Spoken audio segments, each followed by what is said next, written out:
Hey guys, it's me, Wild Neptune, and today, going over some new heroes, well, a new hero coming out, and a couple of the banners. Before that, be sure to like, comment, and subscribe, and catch me at Twitch, at twitch.tv/Wild Neptune. Okay, here we go. So, in the patch, the important thing here is going to be, well, besides the heroes, the powder rotation shop. And there is a very good artifact that is in the shop coming up, and that is Sigurd's Scythe, or Sigurd's Scythe. I'm not actually sure. You should buy as many of these as you can. Unless you have like 3 of these that are maxed. This is the best warrior artifact in the game. And it never shows up in the shop like ever. So I would mortgage your saved artifacts maybe to get this. That's how good it is. Several warriors literally almost require this to even be remotely usable right now. Okay, the first hero we'll look at is going to be Lilias. This is my Lilias right now. I don't really use her. She's just holding some gear for like world boss and stuff.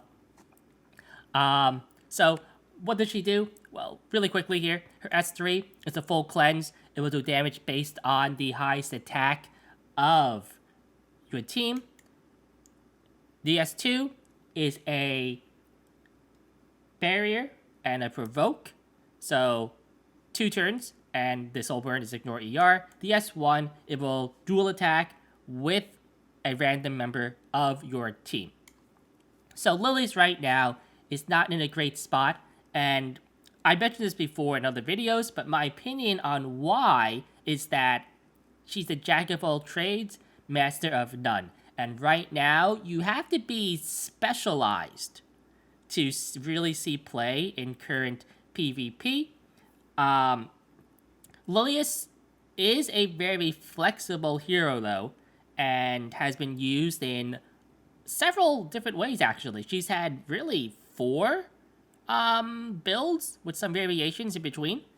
Those builds are full cleave, which is you will build her with like a lot of damage, so minimal bulk, and you just rely on something like a Gunther. In recent days has been things like Senya, right, Straze, to get that high attack bonus and just, S3, and kill everybody on the enemy team.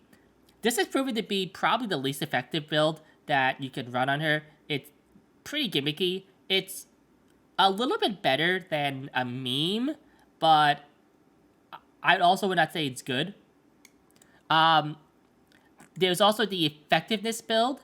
This build focused on the S2, where this is better when things like Tank Ruel was more common, and you would have a game that would be slow enough where you could say S2 a Ruel and lock her down so you could revive somebody, right? That was also a strategy that was used for a little bit.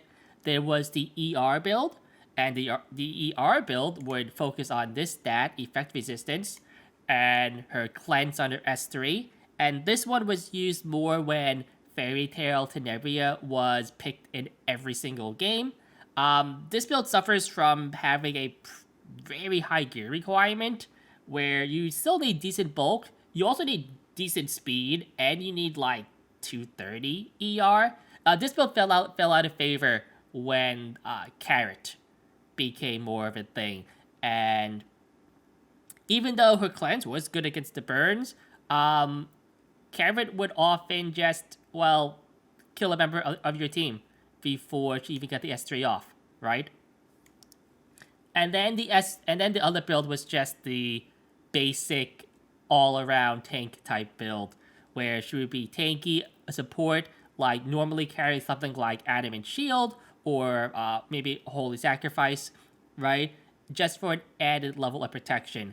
And that's the most flexible build, obviously, but like I said, it doesn't do anything necessarily quite good enough right now to see a spot on your team. The artifact he comes with the banner will be Bastion of Pelusia, and this will give the highest attack member of your team a barrier and immunity. This artifact actually has been proven to be a lot better um, than it originally was since it got buffed. It's decent in things like Guild Wars, especially like maybe Guild Wars defense, when you can guarantee a defense will have certain characters, or an offense where you can bring any character you want into. In World Arena, it's harder to use because of the draft format, obviously, but it has been used. The most common unit you see this used on is Troublemaker Crozet, because he already has a damage share with the real line target, which is who he wants to protect, so he doesn't have to bring Aureus, so he can actually use his artifact slot for this right here. Now, whether or not this is actually best in slot for him, I honestly don't think so. I think you can run other things too, but it's not the worst artifact you can get, right? Just remember that knight artifacts like Aureus, Adamant Shield, stuff like that, will, even like maybe something like Rise of the Monarch, will give you more bang for your buck in more circumstances. So, would I pull on Lilias? And I say this from as a player who has used Lilias extensively. No. Right now, I would not. There are just too many knights, too, that are just good. And there are too many cleansers right now that are, like, at the very least, usable, that have easier ways of hitting your ER cap, right? Not cap, well, like, numbers. So, like, Destina, Ray, things like, you know, Doctor's Bag Elena, Kitty Clarissa can hold Strack, stuff like that, right? There are just a lot of cleansers that are around. And it's too hard to get Lilias to a point where she can reliably cleanse with her S3 against somebody who actually has effectiveness on them. In addition to that, the knights in the slot that she's competing for are just a lot better. And again, a lot more specialized, right? T. Rosette, very defensive. FCC, constant barriers, provoke, right? She's really good against things like cleave. Crow has that S3 and and that S2 defense buff. Carmen, just pure mitigation all around.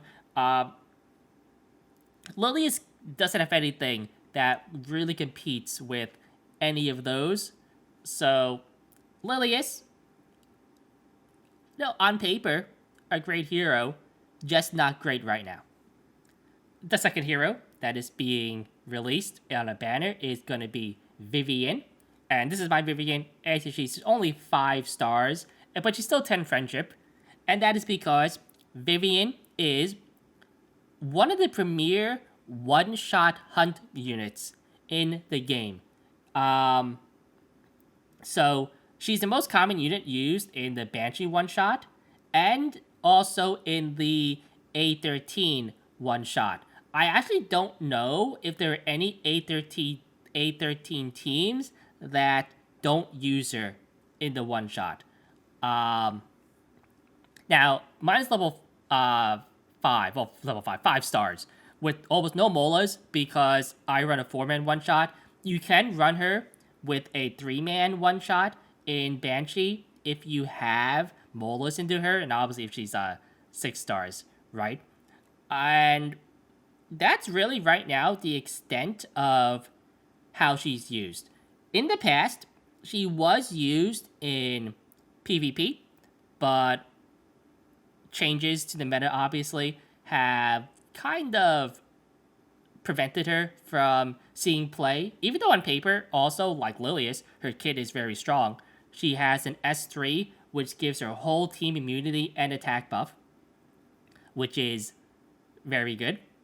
Also, she has an EE here that will dispel a a debuff from an ally before it. So, like, unbuffable, like, laugh in the face there, right? Her S2 will do damage, and AoE, and if it kills anybody, it will S2 again for less damage.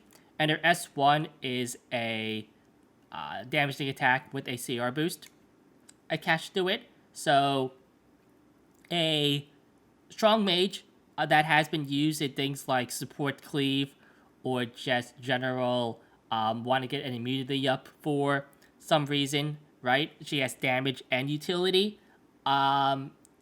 which is not the most common thing you see on a mage right now. The artifact she comes with will be Dignus Orb. So here's mine. It is on my top model Lulica. It is best in slot for top model Lulica, in my opinion. That or Black Hand of the Goddess is another artifact you could use. But this artifact, what it does is it gives a barrier to the caster when they use a non-attack skill, and the barrier is equivalent to the user's attack. And you see the barrier is, well, pretty big. It also increases the damage of the next attack of the caster. It is a very good artifact, but on a unit that right now doesn't really see that much play. Top model Lulica is definitely more of a tech option. To be fair, it is also best in slot on Vivian if you do plan to bring her into PvP, which I would probably advise against unless you have a certain strategy that you want to go for. This will be faster because Vivian honestly only does two things right now. She is for one-shot hunts, and she is for, like, kind of a counter pick in PvP, if you want to call it that. Would I pull on her? This is actually harder to quantify versus somebody like Lilias, who right now, Lilias doesn't really do anything. Vivian, correct me if I'm wrong here, like I said, I think is required, almost, for the A13 one-shot. I have heard of teams that don't use her in Banshee.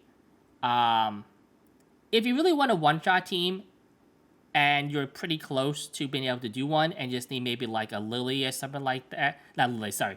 Vivian, something like that to get that done. And you have resources.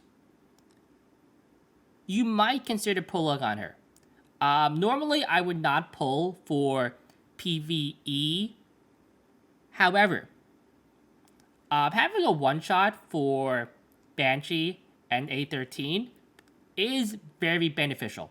And I say this because I don't have one for A13 because my Lilias is not molded up or 6-starred, right? And I would really want one, but I just haven't pulled the trigger on it yet. I know it would save me a lot of time and headache, like running these slow A13s, if I just did this, right? That's another thing too. Keep in mind though that it will take Molagor investment if you want to run like 3-man Banshee, or if you want to run A13 with her at all. So you have to weigh those pros and cons. If you're a player who finds yourself, say, not having a lot of time to play, and when you run your hunts, you can only run them like once overnight, and in hunt buff events, you are going like really slow, in stuff like Banshee or A13. Honestly, Vivian might be not the worst investment in the world, but do keep in mind though that it is PvE, and the time you save and the actual mileage you get will depend on your playstyle. So that's my opinion on Vivian. On to the Mystic rotation, and it will be Specimen Spez. Specimen Says. This is my Spez. As you see, he is molded out, and he does that 10 friendship. I do have used him in the past. Here are his stats that I have right now. He's on counter immunity. It's more of a bruiser type build. And Spez has never been that good. Pre-buff, he was a meme.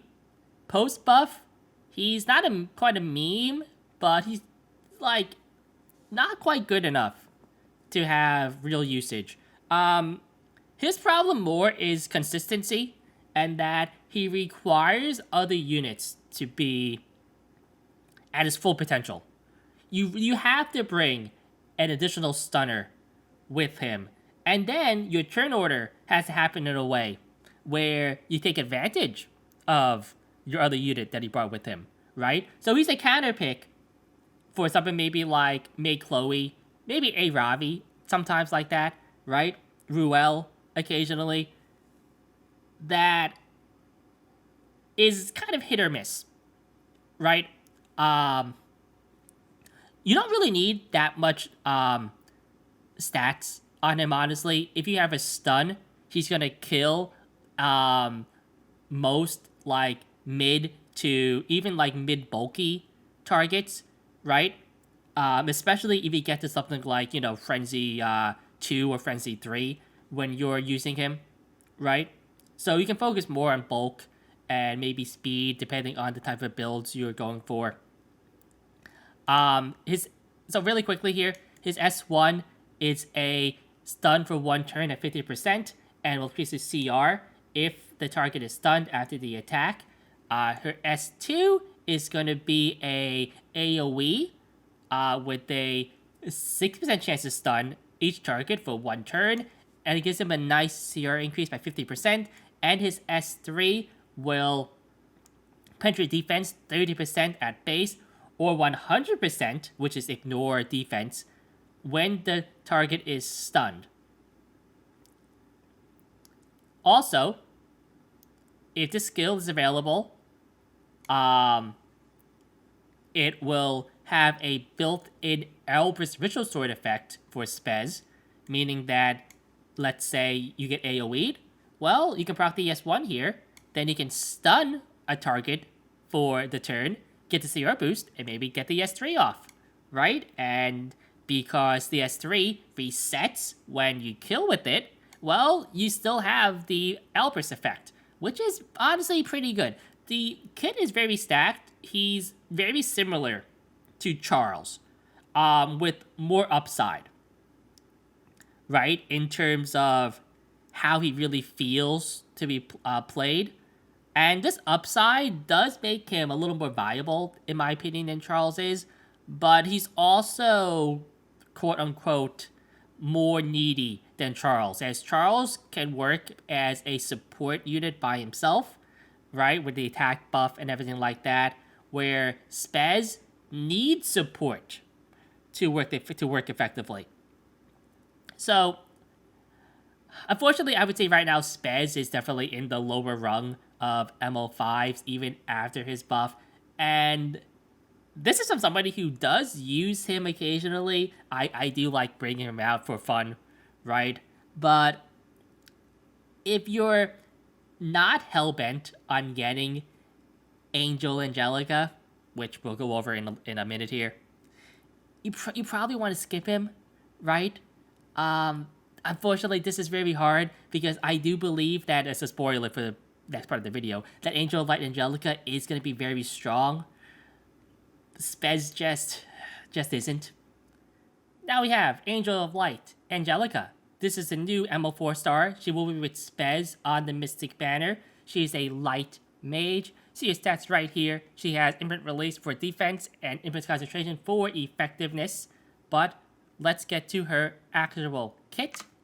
So, her S1, Ritualistic Touch. It will be a single target attack with a chance to silence, 50% at base, 75% with Molas. Soul Burn will increase that to 100%. Remember that ER is a thing. And when the target is silenced after being attacked, will decrease the CR of the target by 25%. This is a pretty nice bonus. Right now, there are not that many units that have silence on an S1 that is being used, at least in PvP. So, pretty good S1 right there. Her S3, Judgment of Angels, it will dispel 2 buffs from all enemies, so AoE, with a Holy Light before making them to be unbuffable for 2 turns, and it will also silence them. So, immunity, gone, right? They have a barrier to be maybe protect against this? Nope, it's 2 buffs. And also silences them. So unless they have a high ER cleanser, they're not really doing anything that meaningful. This is a pretty strong S3. It's on a 4-turn cooldown, and you do need Molas for the 100% chance. And then her S2, this is the ability that people point to and why she'll be used for the most part. Guardian of Light, immune to stun, and when an ally except for the caster is attacked, increases CR of the caster for each allied that is attacked, and this does not count her, right? So her CR boost will not actually count if she's attacked by the AoE. And when suffering an attack that targets all allies, have a 75% chance, 100 molas, to activate Guardian Angel. And Guardian Angel will dispel a debuff from all allies. So, you know, an unbuffable, a defense down, something like that, before granting skill nullifier once. And what skill nullifier does is it basically absorbs a single attack an ally takes.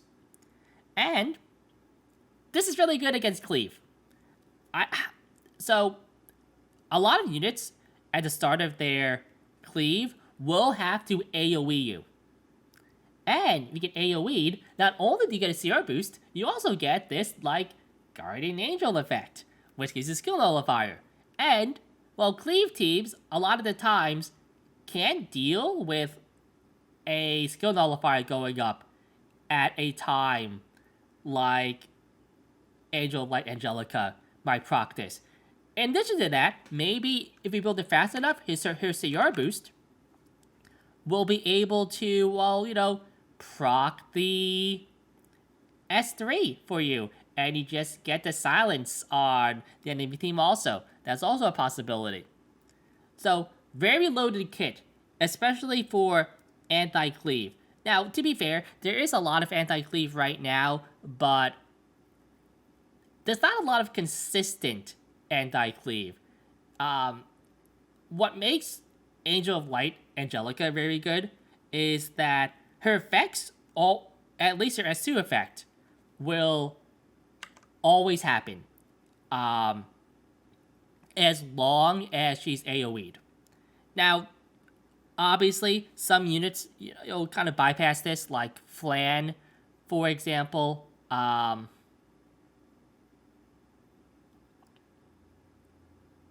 Her attack doesn't actually do any damage. So, I'm not actually sure how that works, though, because it says an attack that targets all allies. And I'm pretty sure non-damaging attacks don't proc this, but I'd have to see it in action, honestly. Also, you could maybe burst her down. You can't stun her, right? But you could potentially just kill her straight up. Also, Politis might be a thing, too, where you proc the AoE here. And since this is a non-attack skill, you have Politis on your team, and you can just S2 with Politis right away to get rid of this, because this will proc Politis' passive too. So there is some counterplay to this, but all in all, very consistent, and consistency is a big key right now. So, would I try to pull her against Specimen Says? Honestly, that's really hard to decide. Spez is not in the best spot right now. He's never been in a good spot, honestly. If you are, like, very far away from pity, like, 150 and above, I would probably risk it right? And, go for her. Anything below that is up to you, honestly. There's no real good answer for this. I have a lot of, honestly, I have a lot of good anti-cleave units in my roster that I can bring out, and I'm still going to pull on her. I purposely reset my pity on Closer Charles in order to not feel sad when I pull a dupe Spez, right? When I try to go for her. But that's how strong I think she is, right? I think she is on paper. That she will be one of the premier anti-cleave units in the game. And she's a 4-star. So her overall Mola Goler investment is going to be lower than, maybe some other 5-stars, right? That might be used in a similar circumstance. So, anyway, that is my thoughts on Angel of Light and Angelica. So that's it. I hope you enjoyed the video. Remember, have any questions about any of the units or anything about Epic 7, drop in the Discord or check me at Twitch. Anyway, it's been a good one. Nep out.